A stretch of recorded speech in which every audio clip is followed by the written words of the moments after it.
Hello, everybody, and welcome to a new episode of the DZR Nutrition, the podcast where you get cutting edge science in the fields of nutrition, health, and sports. And in each episode, we are going to dive into a subject, dive into the research, and summarize it into some evidence based practical applications to improve health and to get to our goals without compromising health.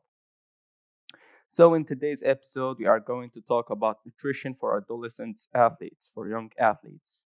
We are going to talk about how to eat for performance, health, and growth. Because I don't know about where you live, but in my country, I hear coaches all the time, team coaches, talking to their athletes, and they are telling them that you need to boost your growth hormone. That you haven't grown enough, and especially swimmers. I hear this all the time, and today I want to talk about this subject and explain the basics of nutrition and what transform the health, performance, and growth for these young athletes.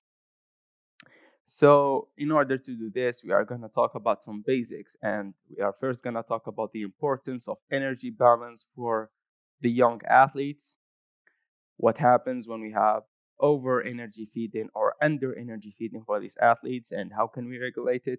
Then we are going to talk about the micronutrient side of it, meaning the vitamins and the minerals that our young athletes need, and how do they impact performance, health, and growth.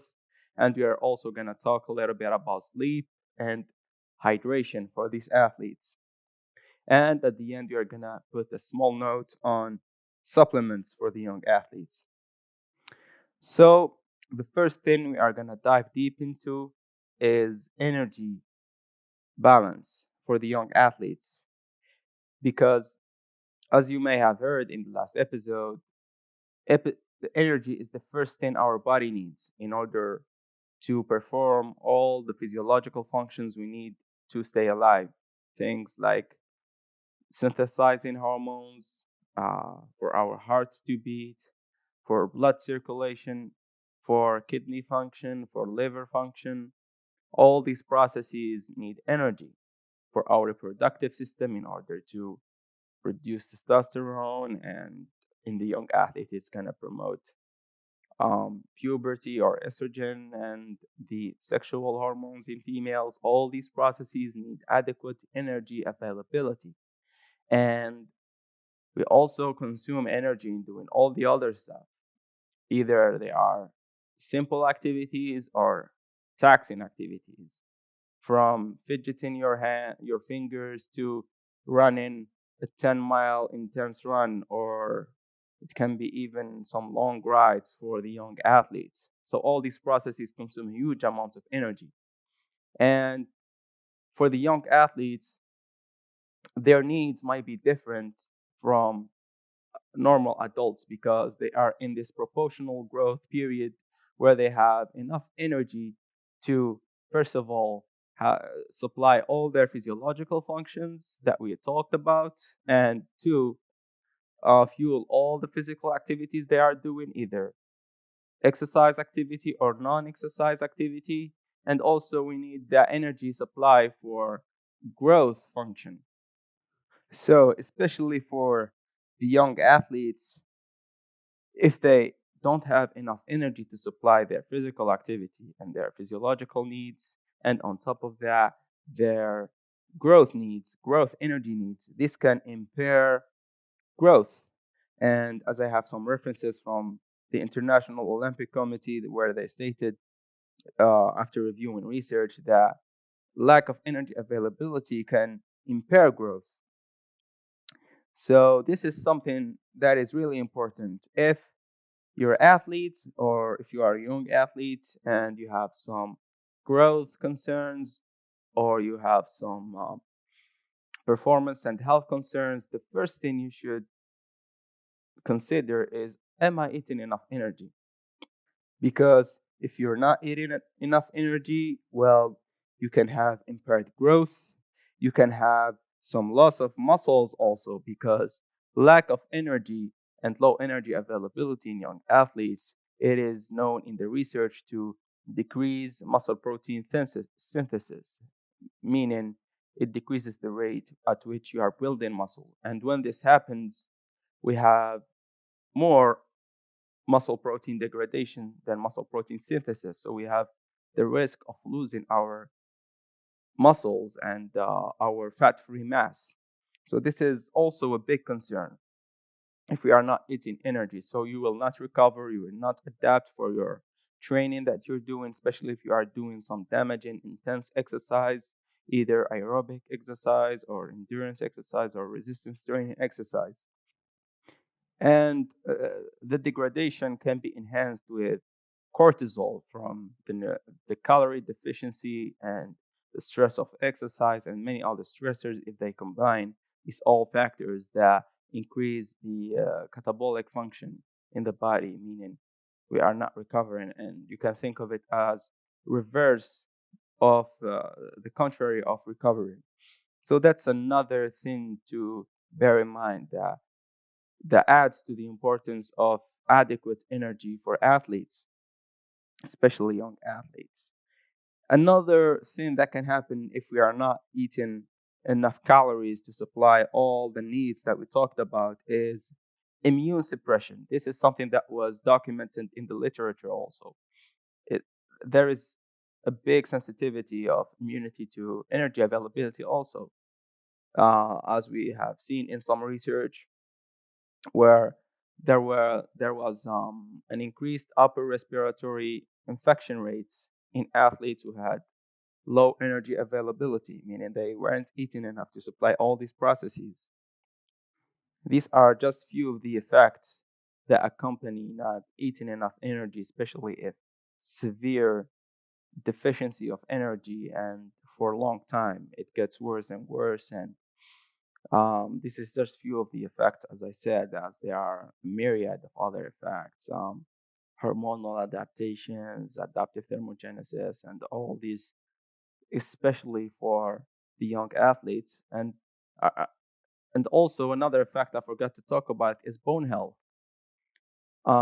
Young athletes are in a critical phase of their lives where they are growing, and by 20 approximately, they will reach their peak bone mass. So it's the time to focus on growth and recovery and let all the other concerns for later in life. And health is first at this point of at this period of time for them. So this is all to say that not eating enough energy is bad, especially for young athletes. This compromises their health, their performance, and potentially, as seen in the research, impairs their growth. So this is one side of the equation where this type of imbalance where we are not meeting the needs of energy are bad. The other side of the equation can happen also where we see a lot of obese or overweight young athletes at this point of time that we are in. And as was seen in a research study where they found that 45% of American football players that are teenagers were overweight. 45% of them were overweight. I can put the reference down in the description. So there is a high rate of obesity, and we don't even need some data to show that obesity and overweight is increasing in the young athletes. We know this from real life. We are seeing this increase due to many factors that we are living in our times. So this also can be harmful for the athletes, as it was recorded in the research that there was higher increased rates of injuries with being overweight, and the other research showed that being overweight in children increase the risk of cardiovascular disease, diabetes, uh, high cholesterol later in life. So this is few of the effects that can happen. High pressure. They have low-grade inflammation. These all are effects that can affect the athletes negatively, whether it's on their performance or on their health and especially for their long-term performance and health. So this can be harmful also. And the point of this, as the Olympic Committee statement on young athletes nutrition states, that energy imbalances should be corrected. So we should give the right amount of energy for the athletes. And just another point another comment. If we have a overweight young athletes, we don't have to rush into dieting them, because that will give all the consequences we mentioned at first of low energy for athletes. This can happen to both the lean and the overweight. So for the overweight, we are not saying that they won't benefit maybe from a healthier diet and lifestyle and potential fat loss, but you just got to be careful with it and know how to work with it. And I advise you to see a professional if you have any overweight athletes or so, to work with them professionally and carefully. So this is the first point we had to talk about. And energy is really important, to have the appropriate amounts of energy and have balanced energy intakes for the athletes to supply physiological functions, to supply their physical activities, whether it's exercise or non exercise, and to supply their growth function. So, for the second point, the second important thing we have to talk about is their micronutrient status. So, as you know, micronutrients, which means vitamins and minerals. Vitamins, as you know, vitamin C, B, D, and minerals as calcium, zinc, phosphorus, all these minerals that are critical for health. They may not give the energy directly for the body, but they are cofactors in the body's function. And we don't need an expert or research to know that deficiencies of micronutrients are very negative for health. As the example that most people know is anemia. When we have low iron from the diet, anemia can happen. Why is this? It's because iron is important for the production of hemoglobin, our red blood cells.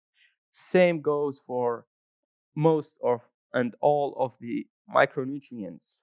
Each of them has its necessary functions in the body, and they are necessary for health, for immunity, for, in our case, health and performance and growth.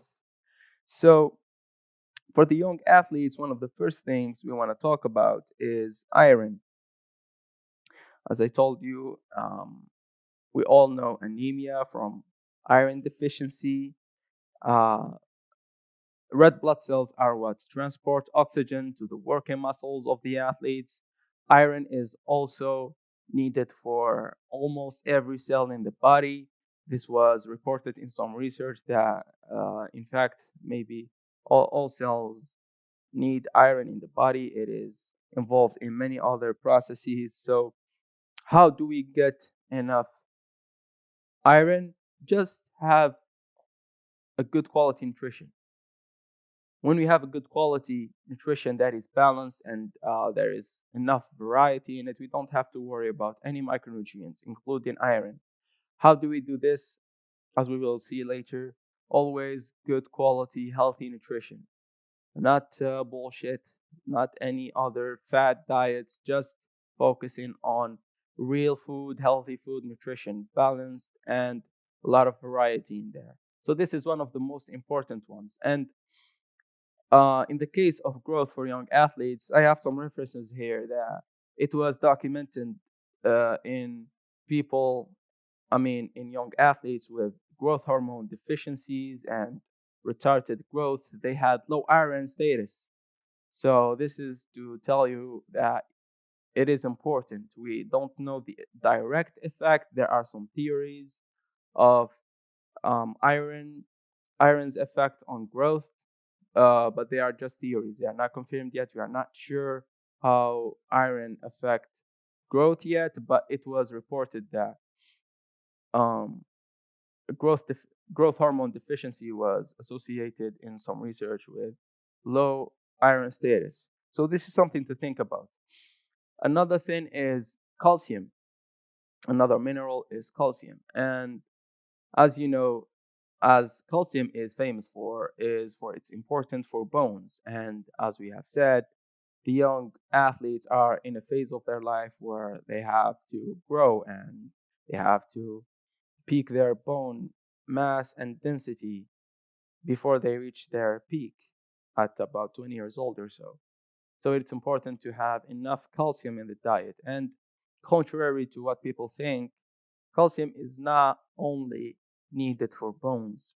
Calcium is what stimulates your muscle contraction. Calcium is involved in when it, for example, when it comes to growth, calcium is important in the stimulation of growth hormone, and it has many functions and needs in the body.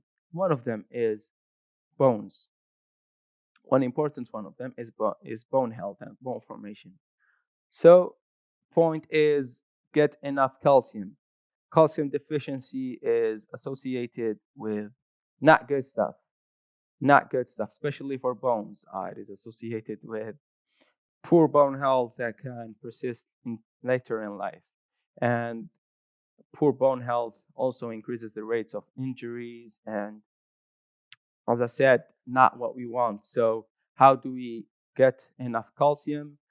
Again, it's all about eating a whole, balanced, and a lot of variety in it diet. We will talk about this more in the recommendations later in the podcast. So, the amount needed for calcium is about 1.3 grams for the young athletes. This is from the IOM reference. And how can we help our athletes get enough calcium in? Well, you can add in some dairy products which are rich in calcium. You can add in some leafy green vegetables. So all this will help our young athletes get enough micronutrients, including calcium. So this is another important one, calcium. Now, when we talk about calcium, we all correlate it with vitamin D as it is the act as the hormone in the homeostasis of calcium. It is just to say that it is important for calcium also. And vitamin D is not only important for calcium, but is important by itself for health. Vitamin D has a role and function in immunity and muscle function, where it has its own receptors in these tissues, and it is just important for health. And it has even been documented for correlations of low vitamin D with muscle weakness that was partially reversed with supplementation in the elderly. So just to say, it is important for health, for muscles, for immunity. So as always, good quality nutrition that has some vitamin D in it from fish and from dairy, and probably eggs also have some vitamin D in them. Um, and the most important thing for vitamin D is sun exposure. That is important for the vitamin D status, and it is also important for the circadian regulations that will help us with hormones, health, growth, and all of it. Another micronutrients I want to mention here quickly, especially for those who are concerned about growth and health for the young athletes. So zinc and magnesium were associated and researched in growth deficiencies in the young children that had growth impairments, and they found some correlations there where, especially for zinc, for some it was the growth impairment was reversed with zinc supplementations for those who were deficient. So this doesn't mean, again, this doesn't mean that eat this supplement and you will grow. It's just to show the importance of these micronutrients in growth, as they are important. For example, zinc is important for the stabilization of growth hormone, and magnesium is important for adenylate cyclase, just a fancy scientific term for an enzyme that is needed for growth hormone. So, just to show the importance of these minerals, and almost all the other micronutrients have their own ways of affecting health, performance, and growth. The point of this small explanation is just to always, the more you get the needs of the body from all the micronutrients, the more you will benefit health, performance, and growth if you are concerned about that with your athletes. So, this was a brief talk about the importance of micronutrients for athletes. We also want to throw some words for hydration. And as many know, hydration can impair performance pretty badly, as it was documented in the research as always. A 2% dehydration, it is measured by body weight. So if you lose 2% of your body weight just from water, that can impair hydration, that can impair performance, sorry. And it is documented also in athletes. This is for young athletes. This is also true for the young athletes. So always make sure to stay hydrated. Hydration is so critical for health. We're going to have many episodes just talking about hydration solely. So, as always, especially for endurance athletes, during training, don't forget to hydrate them extremely well during training.